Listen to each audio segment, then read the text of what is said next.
Jump in.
Hey Ruby, you awake? You gonna get up?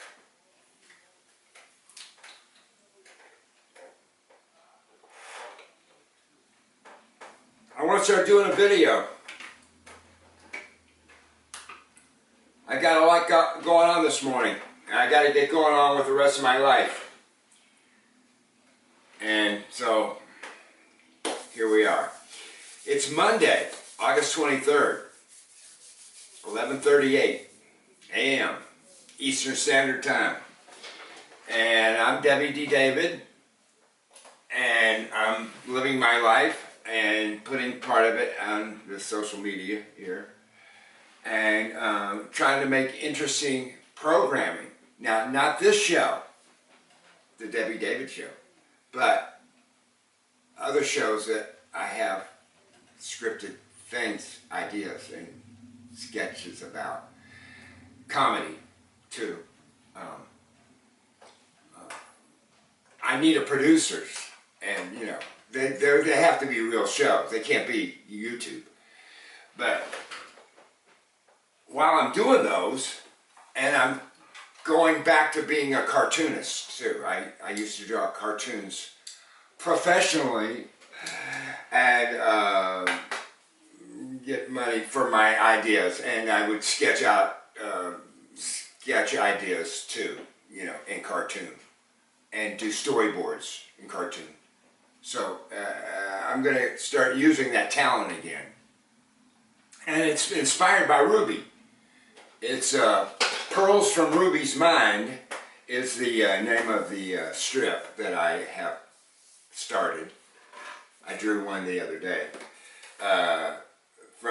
They all come from these little quirky ideas I get from the fabulous mind of Ruby here. She has this comical, quirky, and contemporary view of the world, you know, that I just find fascinating and so entertaining. And I haven't laughed as much with Ruby as I have with anybody else in the world since for 30 years of my life. And so she inspires these cartoons in me. And so when I was in the hospital for 20 days, at the 1st of July,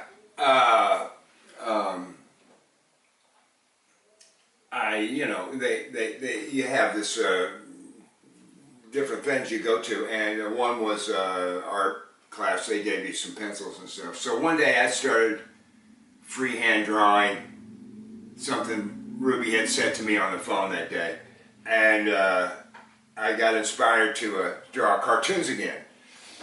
So I'll be doing that and other things. things. And so we're going to be doing this live broadcasts again. And the live broadcasts, they have an audience of nobody, but people watch them later. So I've got about maybe 30 regular viewers to my videos now. And I've got a few subscribers. I get like one a week, you know. So it's slow, very slow.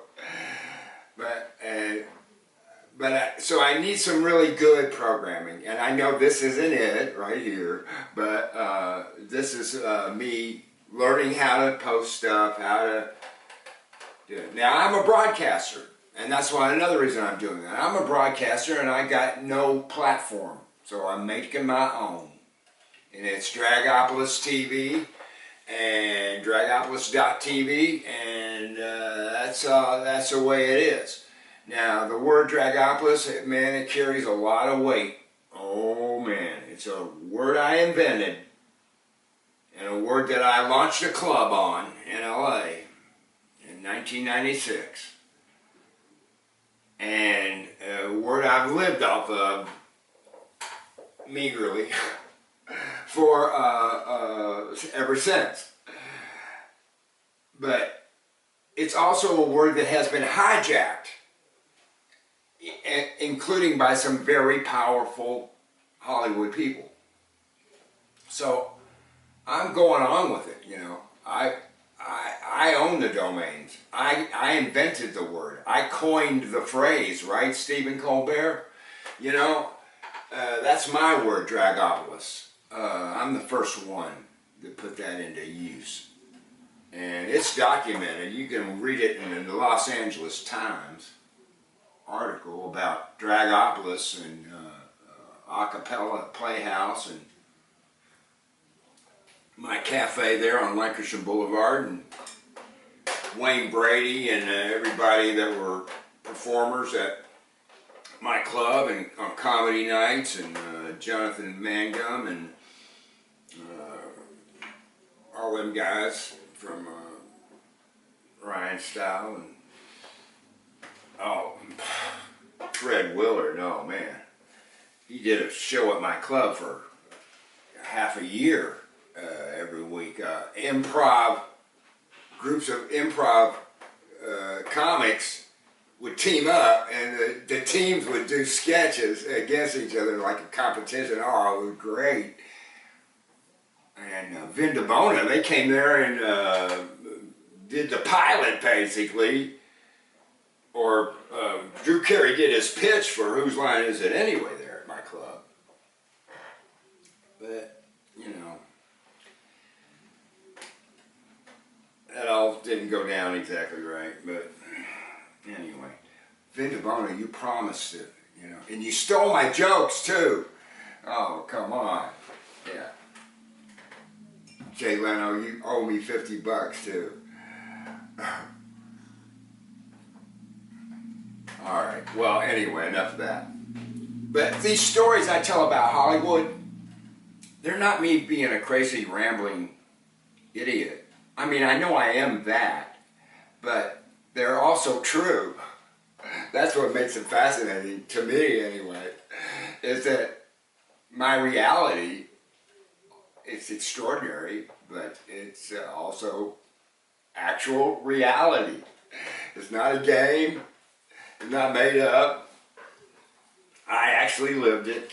I do need to talk to these celebrities. I was just looking at the list over here. There's some names on here I can't say because I need to talk to them. But I can't have anybody know that I talk to them, or they won't talk to me. They might be afraid of what I might say, but I need to talk to them to tell them they don't need to worry about whatever they would be worried about. Also, they don't need to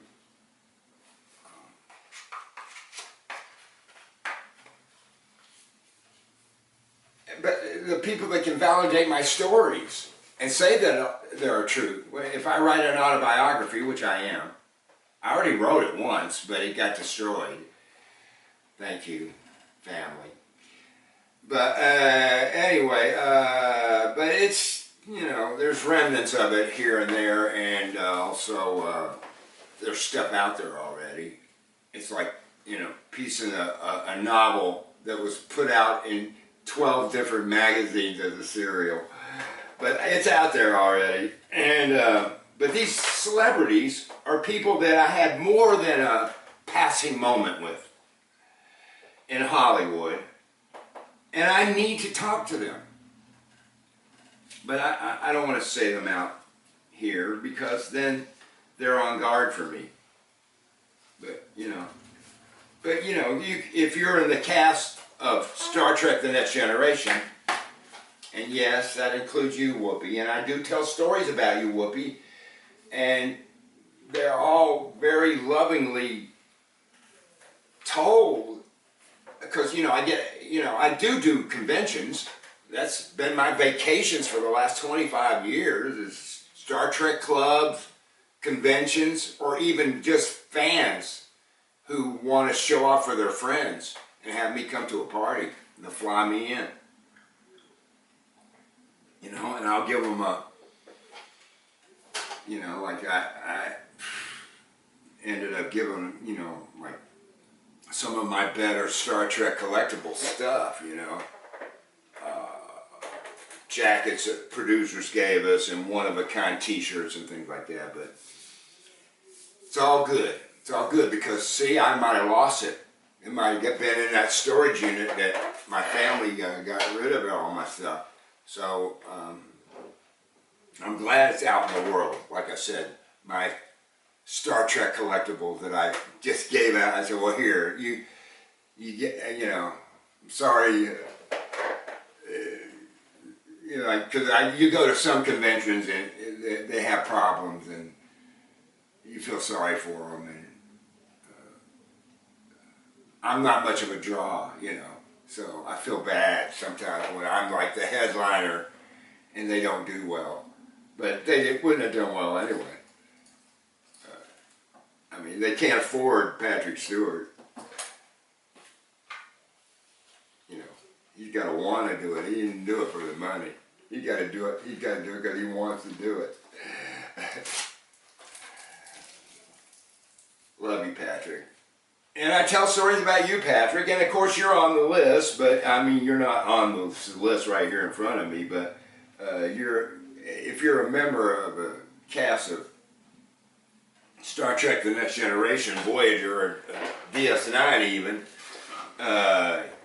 you know, you and I have interacted. I don't care who you are.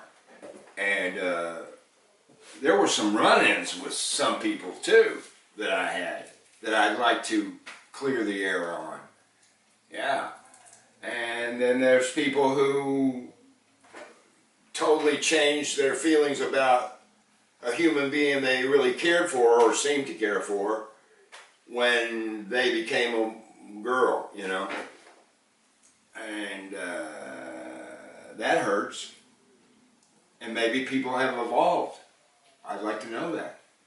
And if you haven't, well, I'd like to know that too. And, you know, like with my own family, I have to respect the way what you believe. If you believe what I'm doing is against the Lord or something like that, I'd like to talk to you about it, and tell you what I believe myself, but I can't change what you believe if you don't talk to me. And it probably won't anyway with some people. That I won't name, of course. Anyway, I had to do so many things today. This is Monday, and I broke out another tooth on Saturday night. Oh yeah. Right next to my incisor. My eye tooth, they call it. On my right side. So, this tooth. Gone. Broke off. And why did it break off? Because a bone in a supposedly boneless pork chop, little chip of something, went in where the tooth was already missing from the guy kicking my teeth out in Detroit. And it went in there in a way that it broke off the tooth, which was weak and needed to be resupported and was supposed to. It broke off in a way that I couldn't talk without it cutting my lip. I couldn't move my lip. I tried bubble gum and everything to get through the night and everything. Oh man. Sunday night, you know, what are you going to do? I almost went to the emergency room and couldn't do it. So then I called the lawyers this morning. Joe Devukaj and Jeff Devukaj, my lawyers, on my accident involving the Detroit Police Department, where in a police chase, a guy was eluding police and they chased him to Schaefer Highway on Schoolcraft and drove him into me and Tony, who were trapped there in the middle of the street as cars were passing on each side of it. We were in a turn lane. This car eluding police came up the turn lane and smashed me and Tony, and that's how I got my injury that hurt my hand that I just hurt again by smacking it like that. Oh man.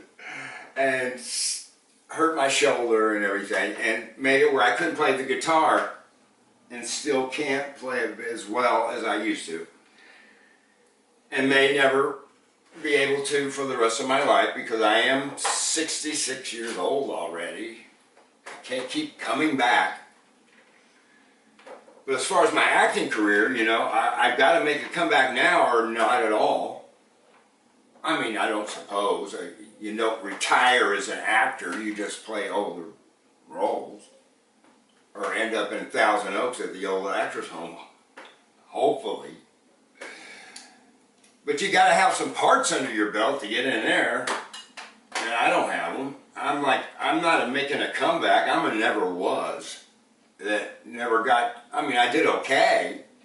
I did more than most people that get off the Greyhound bus in Hollywood. But you know, I don't have a retirement plan. Well, yeah, I actually do have a retirement plan with the Producers Association, but with Screen Actors Guild, but there ain't that much in it. No, there ain't that much in it. I guess I could have cashed it in. I don't even know if I'm still linked to it. I don't know. These are the type of things that I'm going to be videotaping while I'm doing it. So the first one that I need to do right now is call and make an appointment with Dr. Rasher, who was my doctor for the accident with the Detroit police running a Cadillac Escalade into Tony in my town and country, and giving me PTSD, recurrence of a PTSD I already had in the past, which is also part of these videos, my care and therapy or whatever it turns out to be, which I offer none, but the doctors have other opinions. And I'm on a program, and I have to stick to it, and I will.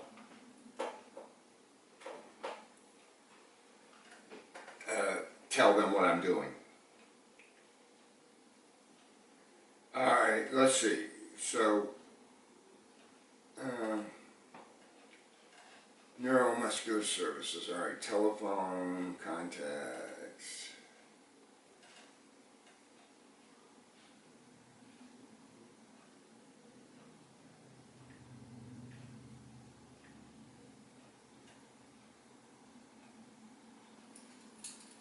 Okay.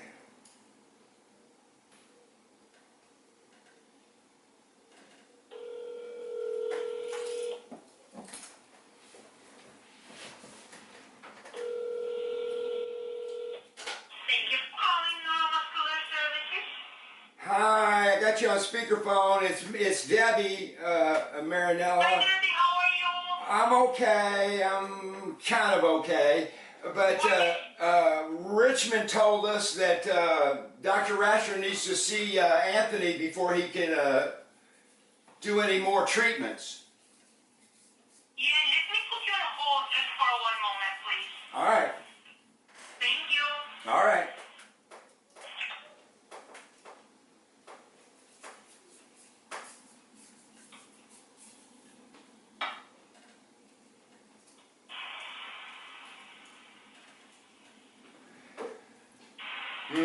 They did a lot for me, this place, Neuromuscular Services. I did a video about it, and I could show clips of that again, I guess. But Neuromuscular Services, they helped me with my shoulder, and they sent me to another doctor who injected some kind of plasma they made out of my own blood that helped the rotator cuff that was partially torn heal in a way that we did therapy to bring it back instead of surgery, which could have mucked up the nerves system. So, and then, you know, and the pain was relieved and changed into a state of that I've gotten used to, and you know, it's there, but I power through it when I'm trying to play the guitar and stuff, and it's just there. Like you know, other injuries I've suffered in the past. You know, you have your scars and you have your tweaks and stuff. Yeah. Uh-oh. Debbie? Yeah, I'm right here. Thank you. Hi, I'm sorry about the waiting. That's okay. No problem. Can Anthony come this Friday to see Dr. Rather at 10:30 a.m.? Can Amir pick us up? Because we don't have a car now. I wrecked the car. Oh, I'm sorry about that. Let me ask one more moment, please. All right. So that's all the time I have to talk with you today. I hope you enjoyed listening to me, and I hope that you'll come back, and I hope you'll subscribe to this channel. Thank you so much for your interest. Debbie David out. This is a song that when I sing it, I think of you. It's called Indoor Fireworks. We play these parlor games. We play at make-believe. When we get to the point where I say I'm gonna leave, everybody loves a happy ending, but we don't even try. We go straight past pretending to the point where everybody loves to cry. Indoor fireworks can still burn your fingers. Indoor fireworks. We swore we were as safe as houses. They are not so spectacular, they don't burn up in the sky, but they can dazzle and delight, or bring a tear when the smoke gets in your eyes. You were the spice of life, the gin in my vermouth, and though the sparks would fly, I thought our love was fireproof. Sometimes we'd fight in public, darling, with very little cause, but different kinds of sparks would fly. when we got on our own behind closed doors. Indoor fireworks can still burn your fingers. Indoor fireworks. We swore we were as safe as houses. They are not so spectacular, they don't burn up in the sky, but they can dazzle and delight or bring a tear when the smoke gets in your eyes. It's time to tell the truth. These things have to be faced. My fuse is burning out and all my powder's gone to waste. Don't think for a moment, darling, that we will ever be through. I'll build a bonfire of my dreams and burn a broken effigy of me and you. Indoor fireworks can still burn your fingers. Indoor fireworks. We swore we were as safe as houses. They are not so spectacular, they don't burn up in the sky, but they can dazzle and delight or bring a tear when the smoke gets in your eyes. When the smoke gets in your eyes. When the smoke gets in your eyes. And I still love you too. Have a great day. That song, Indoor Fireworks, was by Elvis Costello.